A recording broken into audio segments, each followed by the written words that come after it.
Yeah. Number fundamental teaches Sakyamuni Buddha. Number fundamental teaches Sakyamuni Buddha. Number fundamental teaches Sakyamuni Buddha. The unsurpassed, deep, profound, subtle, wonderful Dharma in 100,000 million eons is difficult to encounter. Now that's a come to receive and hold it within my sight and hearing. I vow to fathom that thus someone true and actual meaning. Right, thank you. Okay, we will continue on the introduction. Right. So that time we stop. We're done with the thing. Now we start on the. It's still in the introduction, but this is a story about a natural. Lấy chút mình xưa, nếu các bạn làm như Go. Go.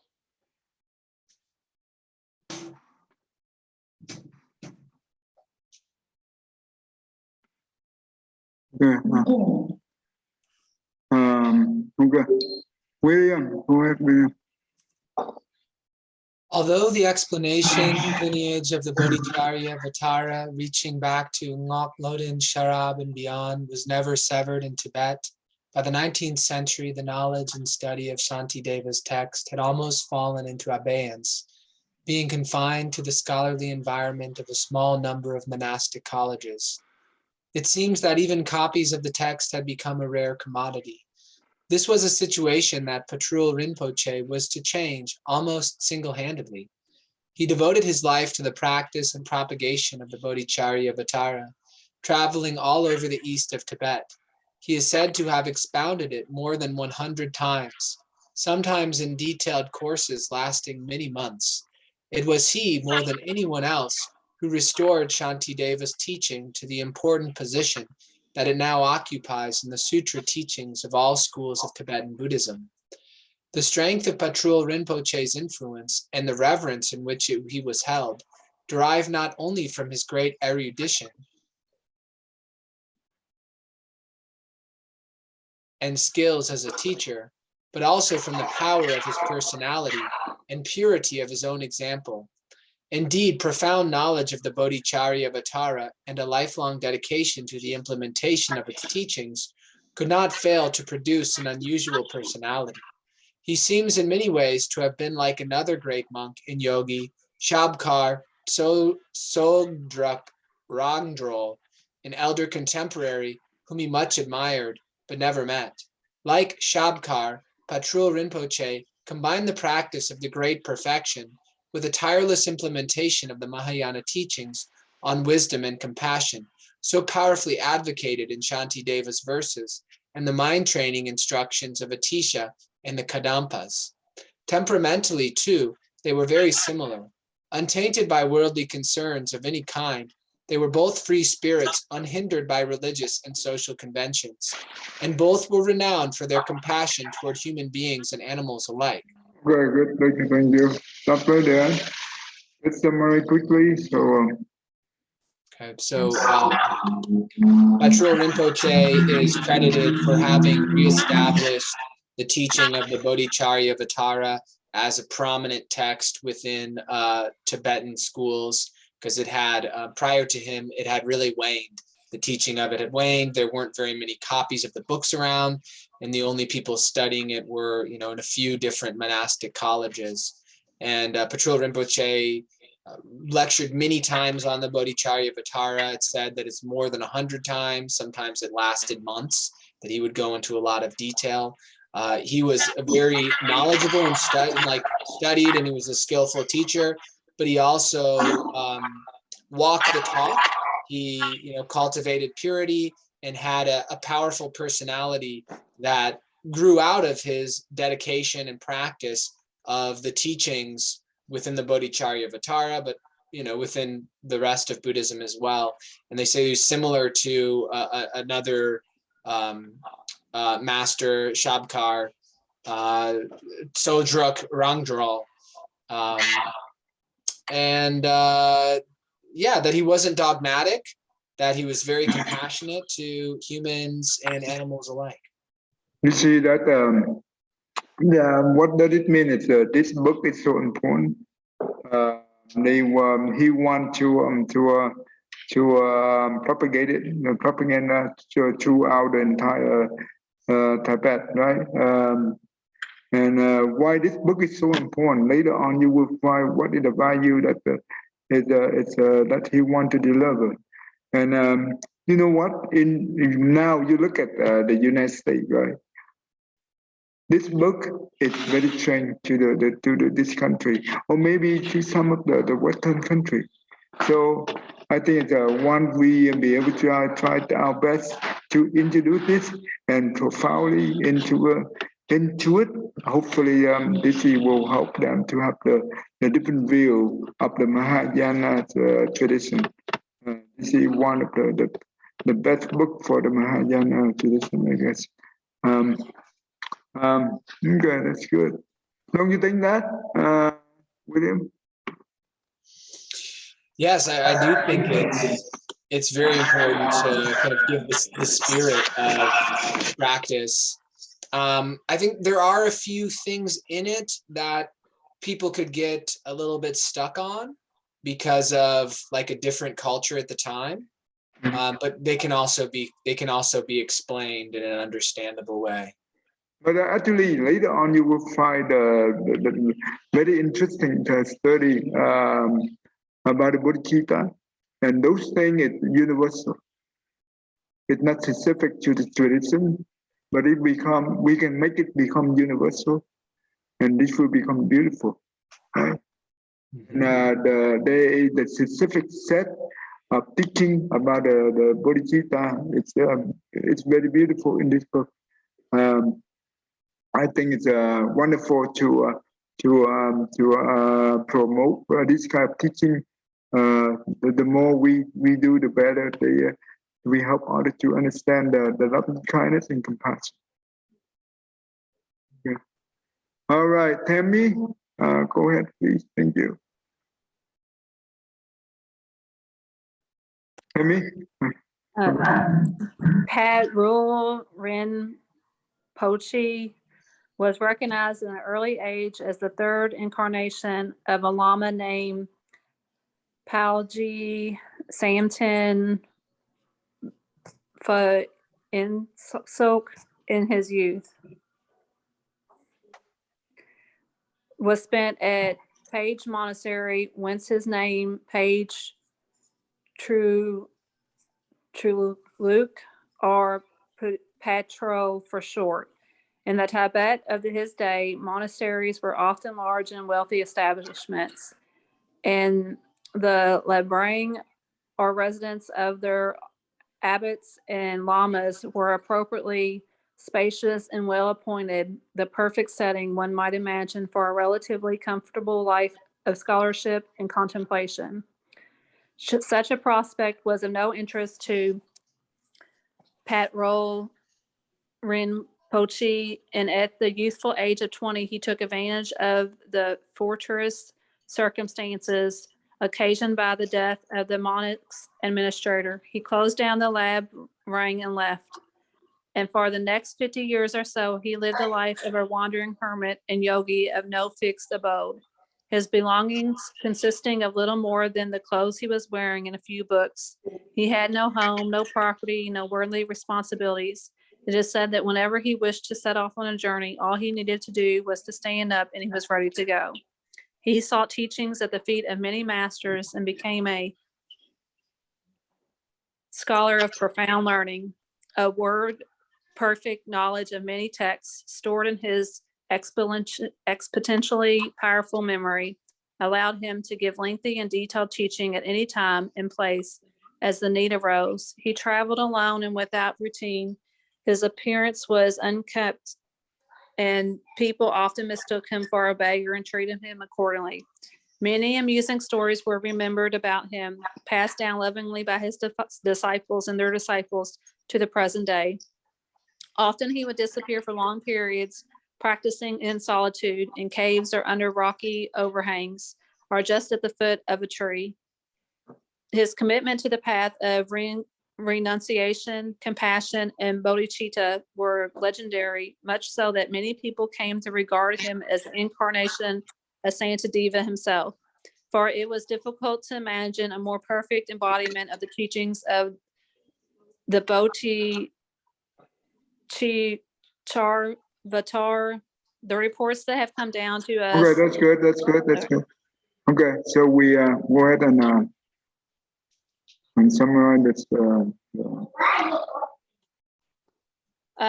So it sounded like he grew, or he at a young age, at the age of 20, he was in a monastery that was very comfortable. And when the administrator passed away, then he went off and wandered for 50 years and just became a hermit and a yogi, and didn't have any belongings other than the clothes on his back and a few books. But he studied under many masters, different masters, and he had an unkept appearance. So everybody kind of treated him and disregarded him, treated him kind of as like a homeless person because he wasn't kept. But and they said he had lots of funny stories that were passed down from disciple to disciple about his journeys.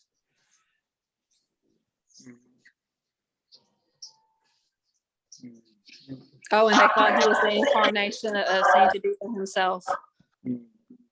Okay, so 50 years, wow, 50 years for studying from different master, and also he lived a life just like the homeless. But he have to be very compassionate. Okay, thank you. And Jimmy, go ahead.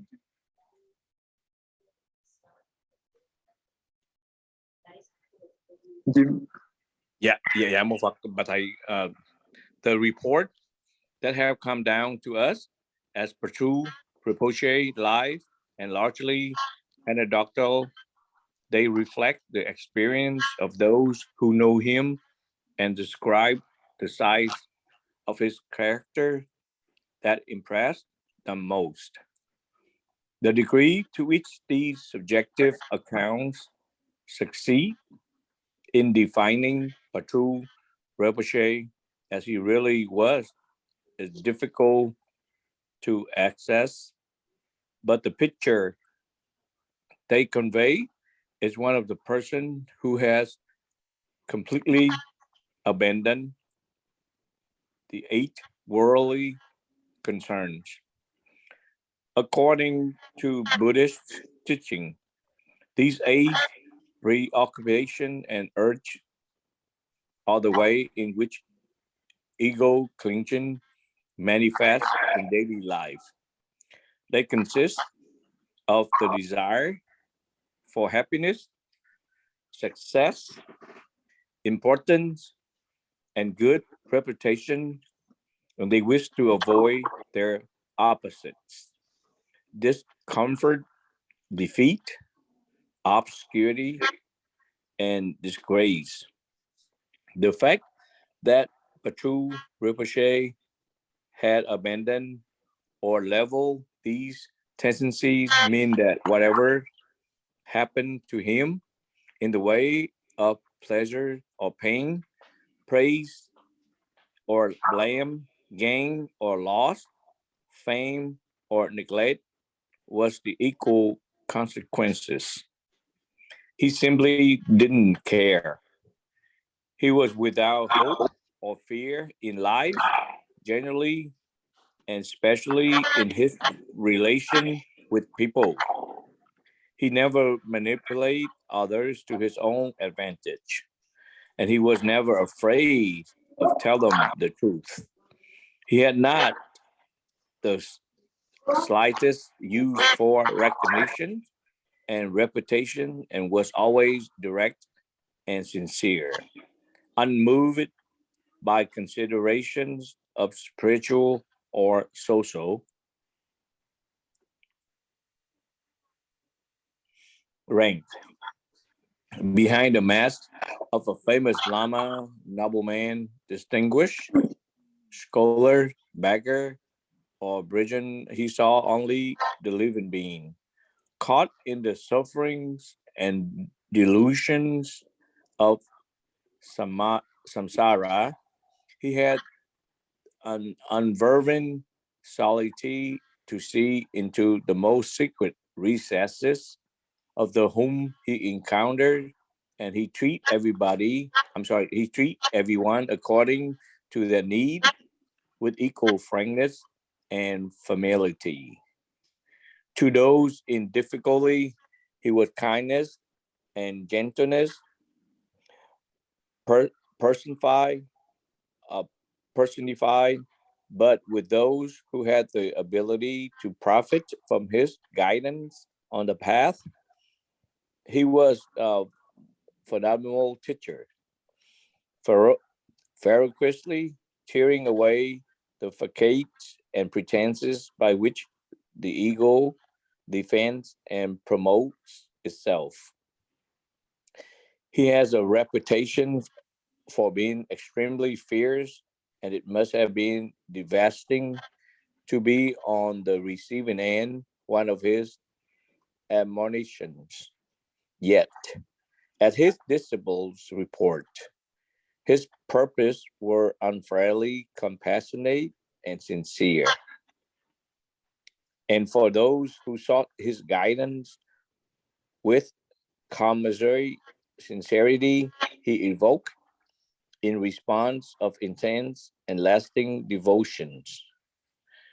The reminiscences and Tapali Najama the third, the Rupchen Rinpoche provide us with the fascinating vignette of what relations with Patu Rinpoche would like.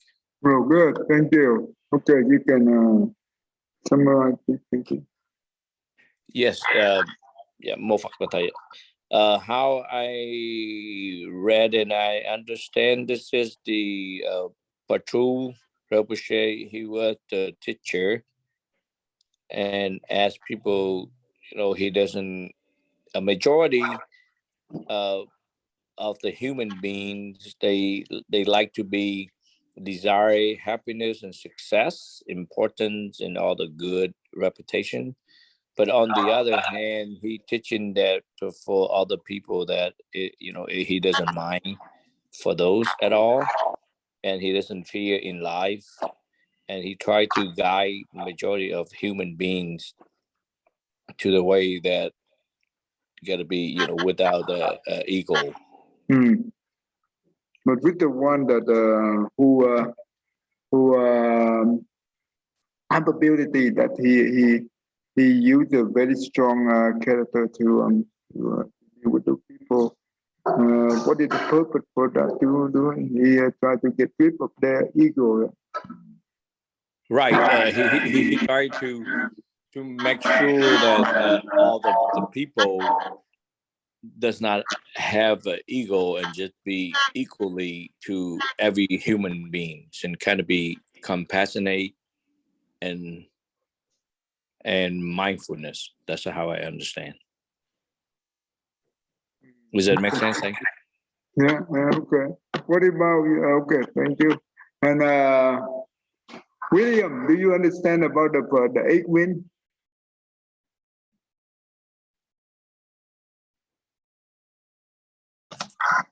Yes, I think so. Okay. What are they? Do you know? You're saying the eight preoccupations that are listed here? Yeah, I know, but is that similar to the 8 wind? Did you hear that 8 wind? 8 winds? No, I've never heard of those. No, sorry. I thought you were speaking of these here. I think it's also similar to the 8 wind. Yeah, go ahead and pick out all the 8 here. Okay, so there were 4 of what generally we crave, we try to achieve, and 4 that we try to avoid. So feeling happy, successful, being seen as being important, and also having a good reputation. And then avoiding discomfort is sort of the opposite of happiness or ease. And avoiding defeat is the opposite of success. Avoiding obscurity is the opposite of importance. And avoiding disgrace is the opposite of reputation. So, in the search for success, we can trample compassion. So sometimes one person's success is another person's failure. So if we're attached to success, we are not really being guided completely by compassion. And I think the same can be said for any of these. If importance or fame, like we can easily see that, being seen as important or being famous doesn't translate into like a benefit to other people. And so the same thing as well, like there's a story with good reputation. There's a story of one of the Zen monks. I'm forgetting which one it was. I think it was Hakuin, who a young woman wrongfully accused him of impregnating her. And he simply said, "Oh, is that so?" And then she brought the baby to him to take care of, and he took care of it. Okay. And then later that young woman, she confessed that he had never actually, it wasn't him, it was her boyfriend, but she didn't want her boyfriend to get in trouble. And so he wasn't concerned with his good reputation, but if he had been concerned with that, he would have said the girl was lying, and then she would have suffered because of it. So I think these are all, if we think about it, we can see how seeking these things can get in the way of compassion. You see all these things relate to what with consciousness. Oh, the manas consciousness. Okay, that's good. The ego clinging. So everything is a man consciousness centric, right? Yes. Yeah. Because we learn the consciousness only, now we recognize this thing very easy. Mm-hmm. And when we recognize it, and we know that is the global maker right there. And when we be able to transform those things gradually, and by doing what you generate the Bodhisattva, you will learn in this book. Right. Okay, wow, that's good. That's really good. Thank you. All right. Did we go all the way here? Okay, I think we stop right here. Yeah, I think we stop right here. All right. Thắng Thiện, go ahead, Thắng Thiện. Patrol, he writes, uses fearful and overwhelmingly tough words, but there is no trace of hatred or attachment in them. If you know how to listen to them, they are directly or indirectly only teachings. Whatever he says is solid like gold. It is true. Whoever is involved in unvirtuous activities, unless the person is unchangeable, he digs out that person fault at once and exposes them.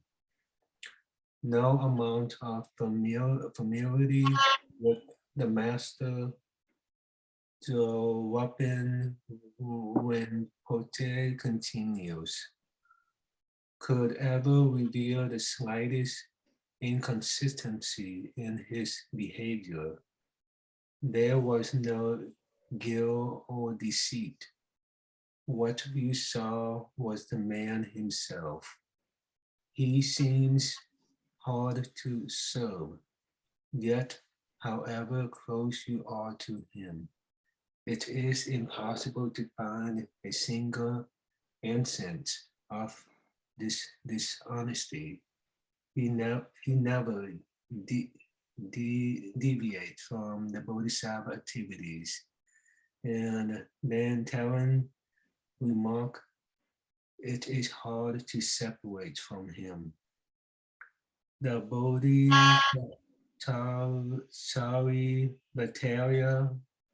was patrol Penate's constant companion. He taught it incessantly. Wandering all over Tibet, he expounded it in many monasteries of all conditions, found the line practice of teaching according to the tradition to which monastery belonged. When teaching Sakyapas, he would use the commentary of Sonam Semo in Gamlogpa monasteries. He would expound Yatsep, Yatik, and he would teach Gadyupat according to the commentary of Pawal Saglag Trengwa. His attentions, moreover, were not confined to monastic audiences. On many occasions, he taught the Bodhisattva to large gatherings of lay people, thereby providing a detailed explanation of the Mahayana path to the public at large. Always emphasizing the importance of practice over mere learning. Okay, good. Stop right there. What Yamapate, what he's saying is this person Metro when it is not a false person, but he is a true person. He does not do any kind of virtual activities like other people does. He always do good things so that other people won't find fault in him. So he always be honest. He never deviate from the Bodhisattva activities. When he practiced this way, and he doesn't stop doing this. So what he's saying is Bodhisattva is his constant companion, meaning he always keep this with him and he never let it go. It's always with him. And he went to the Tibet and shared his teaching with the lay people.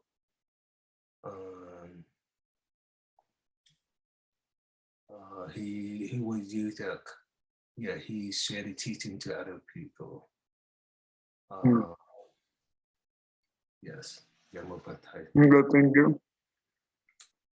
So basically, it's the person that usually when we see the true cultivator, the way that the true cultivator teaching is different from the ordinary teacher. Do you know what is the difference between the two, William?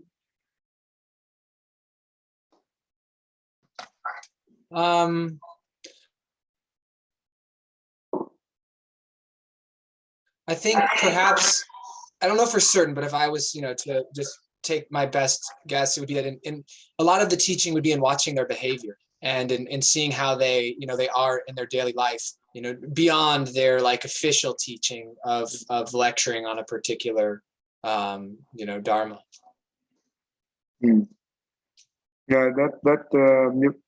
they because the true cultivators, they know their disciples very well, and they know what is the witness of the disciple, but he also know that this disciple have ability to change, so he will dig into it and he will go straight into it with the powerful tour to make sure this disciple can be able to develop this kind of capability. Sometimes the word come out from this teacher is direct teaching is very tough, very hard work. If the disciple be able to taking the teaching as accept the teaching with the sincere, he will become the best, one of the best disciples in the future. Because the teaching from the true cultivator is not spouted by us like this. They are the one who do the direct work with our explanation, and they go direct into it and make sure that we can change, right? We can change and we can overcome our deficiency or whatever. Tammy, you understand what we discussed here, Tammy? Yes, that makes sense. Yeah, and it's very rare to meet this type of true cultivator. It's very rare. But when you met it, it's very tough for us to distinguish. If we don't have patience and we are not sincere, if we are too egocentric, we cannot stay with them. We will run away from them very quickly. That makes sense? Because the whole idea is they are the one who reel in and to make sure that our ego is gone.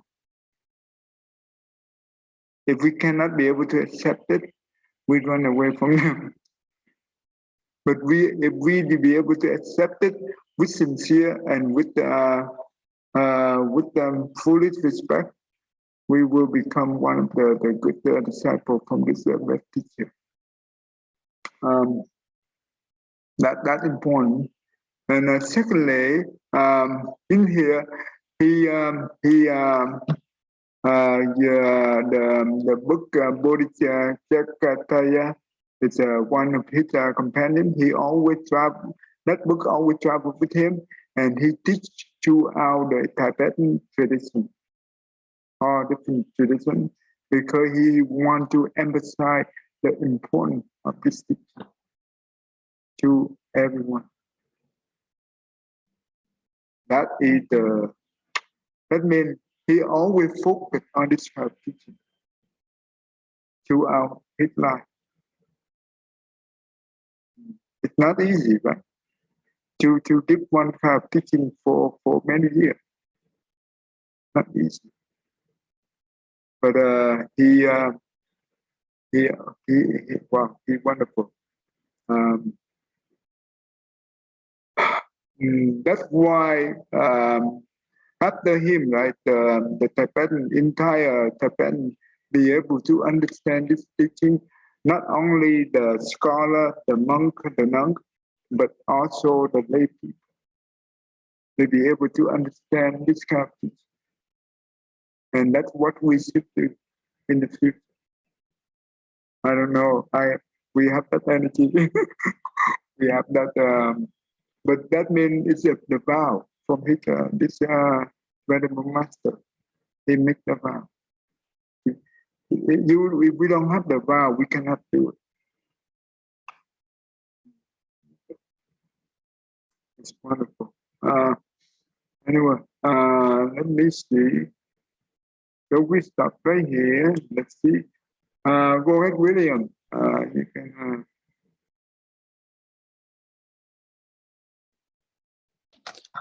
Minyak Kunsang Sonam records in his autobiography of Patrul Rinpoche, thanks to the kindness of Patrul Rinpoche, the entire region became filled with the explanation and study of the great texts,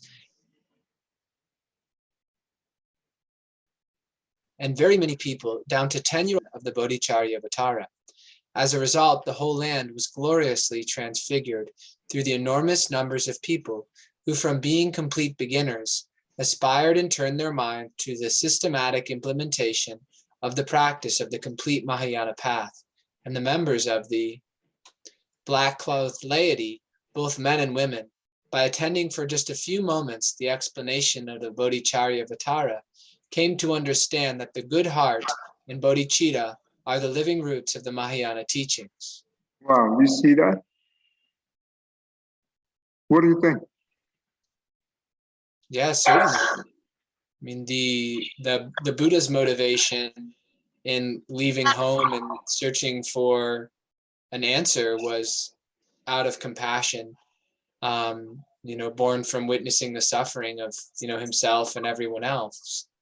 And the delaying teaching the Mahayana initially was also born out of compassion for those who wouldn't understand it.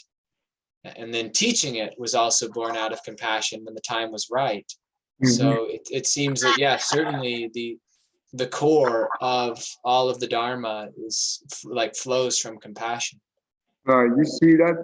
That means the bodhicitta, it's not only for the monk or the nun, it's as well for the lay people. This is important. If the people in this area or whatever, those people is changing, that means the environment will change. Right? That's important. So before we ask others to change, we change ourselves. Then things will change follow. Okay, this is important. That means he did not ask others to change, but the way that he only preaching, and the people take it, and they understand it, and they begin to change due to his compassion. Right. Okay, Tammy, go ahead and read.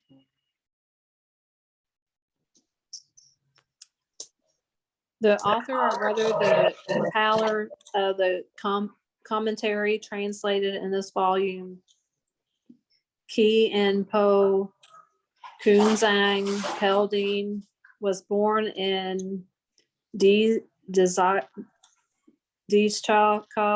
Kamen, in the east of Tibet, probably in 1862. He spent, forget about 15. Okay. He spent a good part of his early life with Patrol Rinpo, who it is said treated him like his own son and from whom he received many teachings.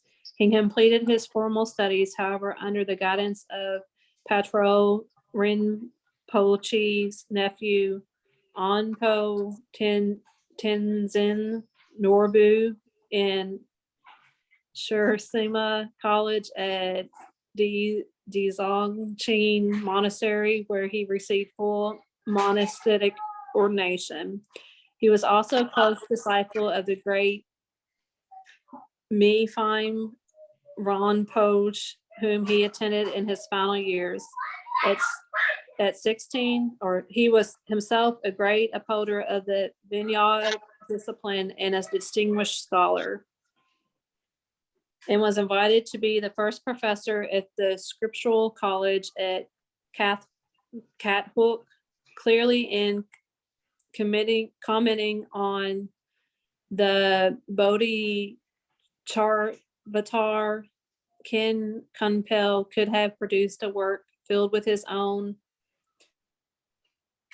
erudition and insights. Instead, as he explains in the colophon, his commentary is a compilation of the extensive notes that he himself took during a 6-month course on the Bodhicitta Carvantar given by Patrola Rinpoche at Dzogchen Monastery. On this occasion, Patro Rinpoche had used as his basic text the commentary on the Bodhicitta Avatar composed by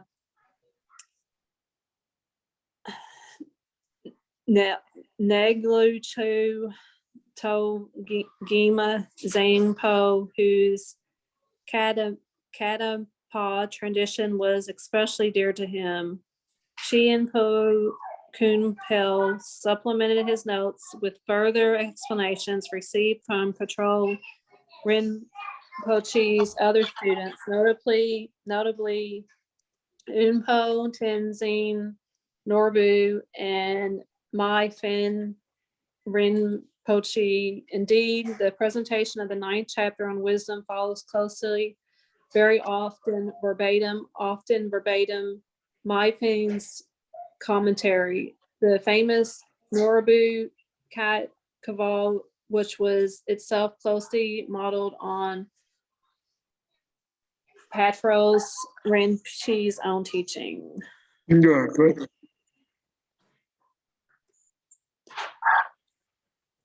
Yeah, it's a lot of difficult name to agree. Yeah, and I can't summarize it because I'm just throwing off all those Yeah, things. that's okay. That's okay. That's okay. Sorry. No, no, that's okay. We understand that, me too. So it's okay. Go ahead and summarize what you just read.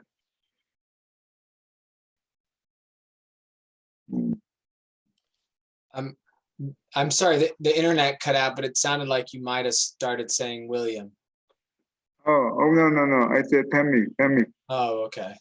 I can pass to William because I'm not sure. Because, like I said, I was so thrown off by trying to even pronounce the names, I couldn't really follow along. Sorry. Oh, that's okay. That's okay. William, you can jump in. Yeah, I have to kind of sort through it as well at the bottom part because it's in the won't really do a great job for the previous page either. Yeah, so this this is talking about Kenpo Kunzang Kal,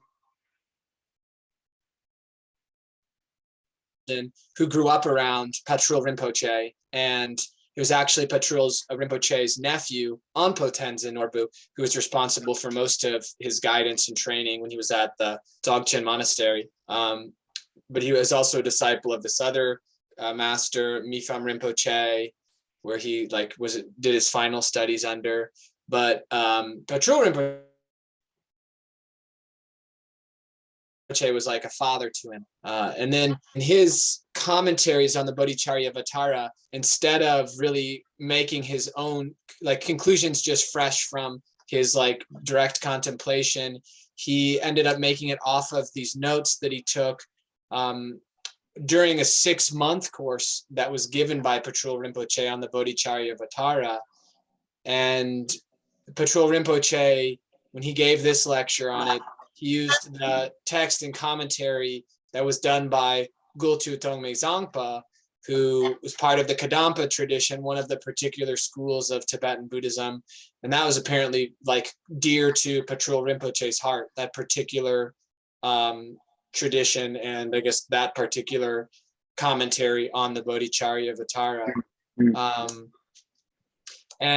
So then Kenpo, the one who was Patrul was like a father to him, supplemented those notes with the explanations he got from Patrul, Rinpoche's other students, Anpo Tenzin Norbu and Mipham Rinpoche being the biggest ones. And those are the ones that were noted in the previous page. Anpo was the one at Dzogchen Monastery who was responsible for his initial guidance.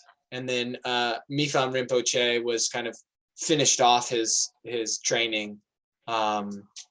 And so he was influenced by them as well. And they were, of course, influenced by Patrul Rinpoche.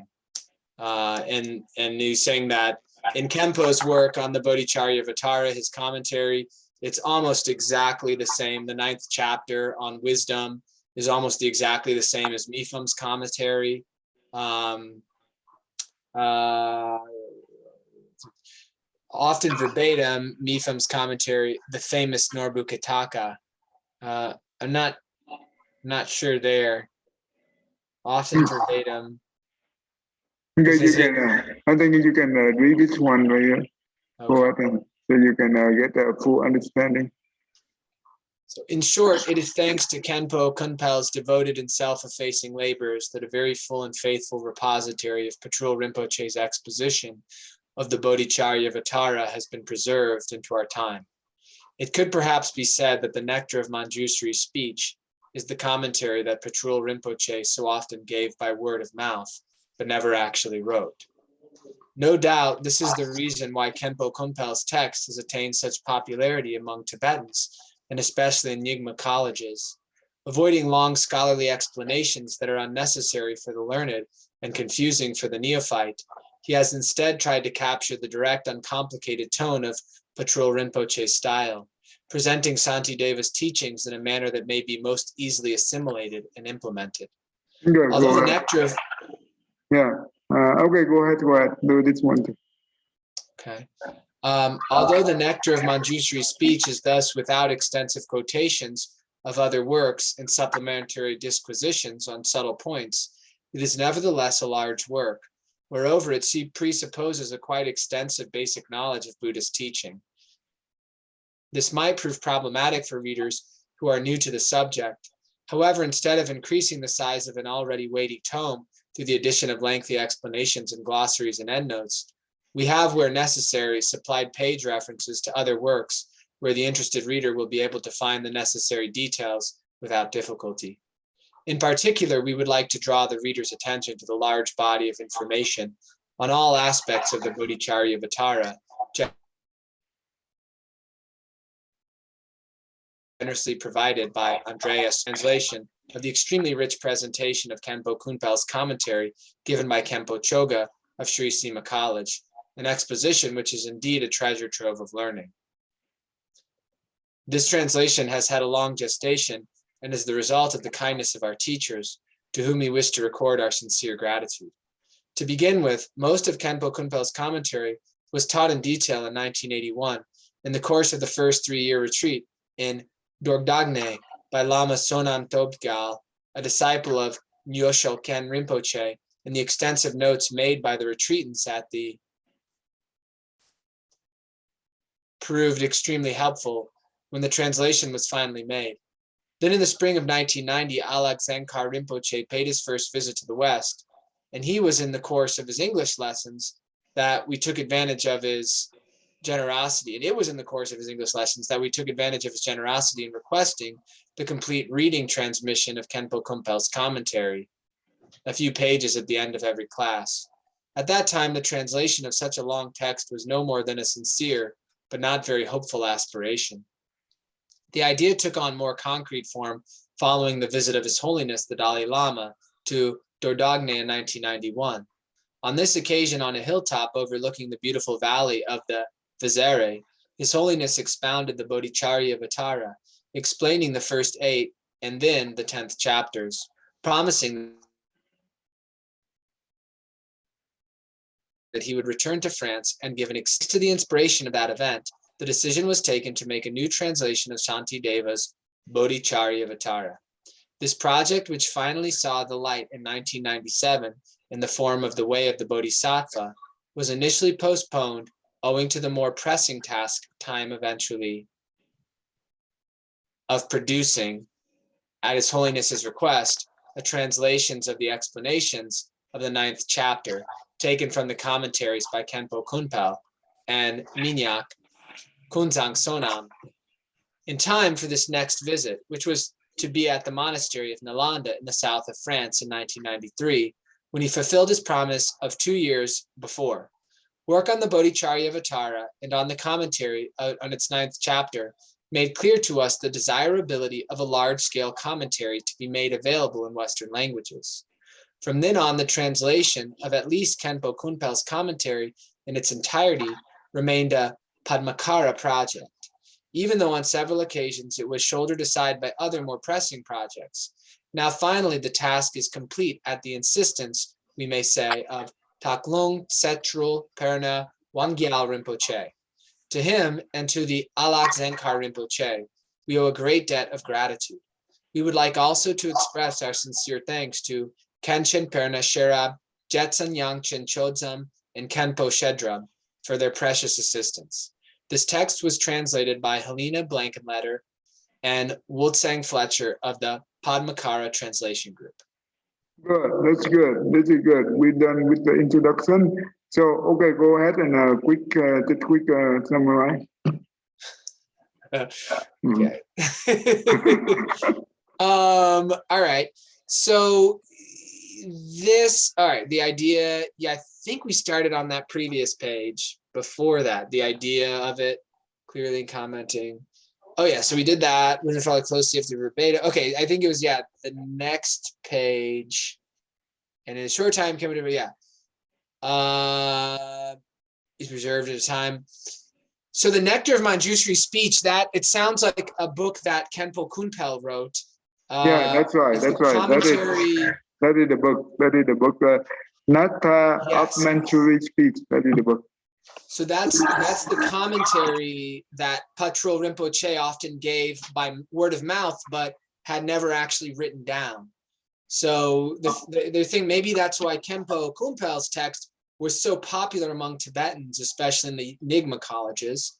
Mhm. And it avoided these kind of difficult to understand scholarly explanations, which weren't really beneficial to scholars or to lay people, because scholars didn't need them and lay people couldn't really fully like benefit from them. So it used a very simple language that made it easy to understand and to implement the teachings. So, and then instead of in this, I think in that work, I think the Nectar of Manjushri's, or the Nectar from Manjushri's mouth, instead of, is this in that one or is this in a different work? Yeah, this is would have been a different work. So the previous page, self-effacing labors, I think it's the page after this. You know what year was that? Yes. You know what year was the work of this work, Khenpo word commentary become very that means it's become fully expounded to the Western world. No, not the Western world, to the Tibetan. This is 1981 right here. Okay. This is the year is beginning to do the teaching for the first 3 year retreat in this by the Lama Sona, right? Mm-hmm. So that is the first teaching using the Khenpo commentary. And also in 1990, right? This is the teaching is teaching by, let's see, over that. I think this is the person who did that.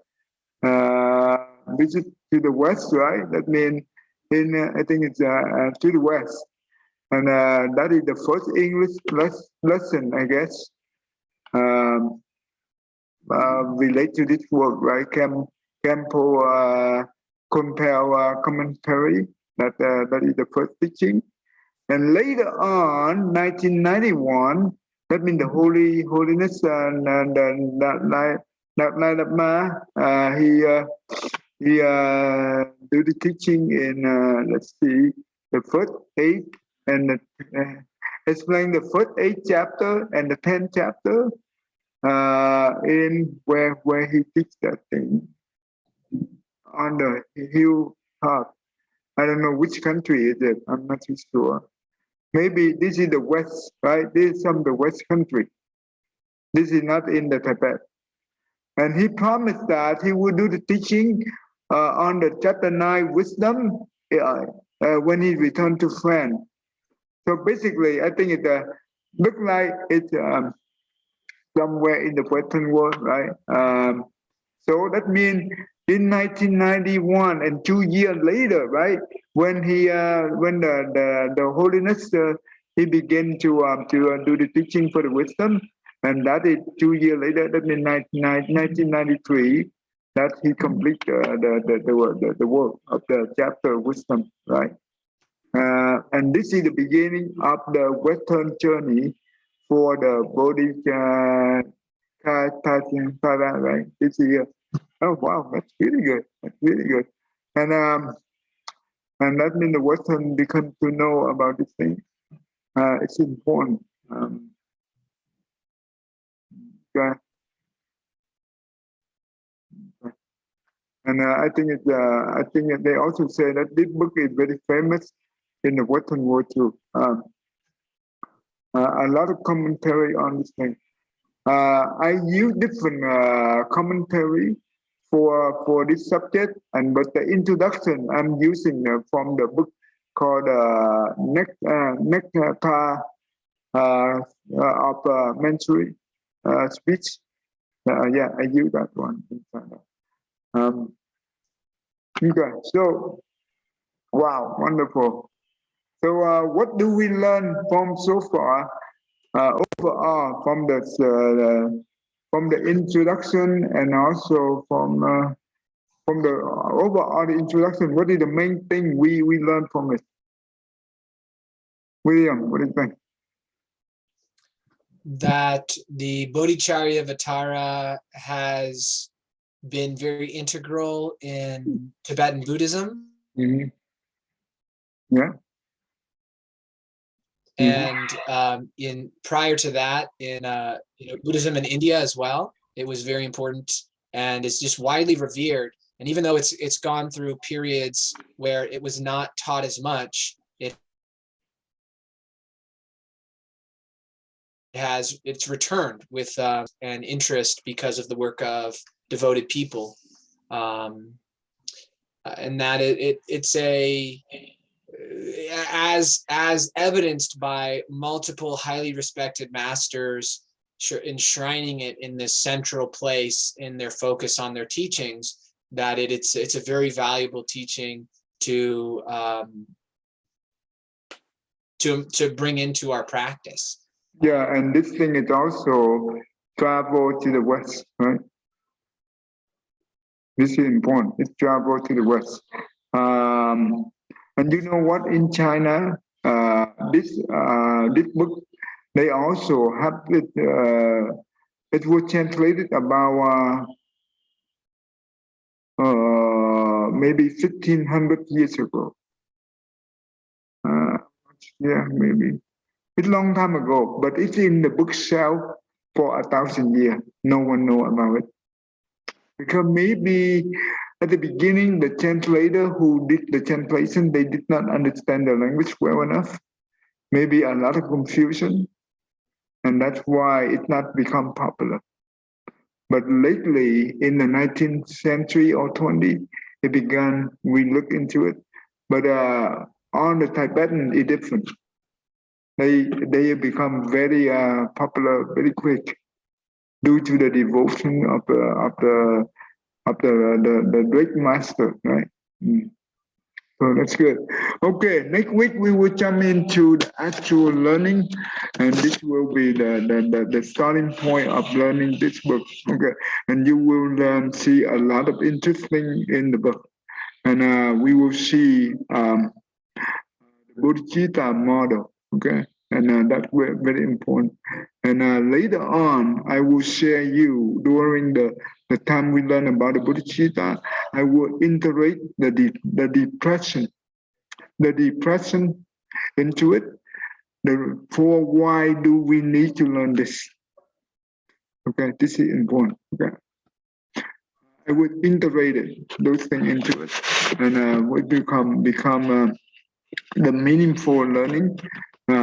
We learn as well. We also learn the Western psychology and the Buddhist psychology, and into the Bodhisattva, the way of life.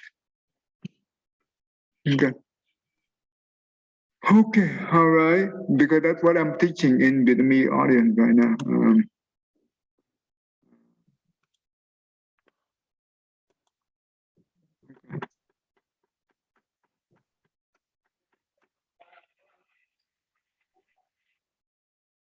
Tăng Thiện, go ahead, Tăng Thiện. Yeah. May every living being, a mind, one and radiant with light, share the fruits of peace with heart of goodness, luminous and bright. If people hear and see how hands and hearts combine in giving unity, may their minds awake to great compassion, wisdom, and to joy. May kindness find reward, may all who sow meet grief and pain. May this boundless light break the darkness of the endless night. Because our hearts are one, this word pen turns into paradise. May all become compassionate and wise. May all become compassionate and wise. Thank you. All right. Namo Yibo. Thank you, everyone. Namo Yidafa. Maybe next week we can have a class, because even though it doesn't matter, New Year to you it's no different, right? Okay, we can try it. Hopefully.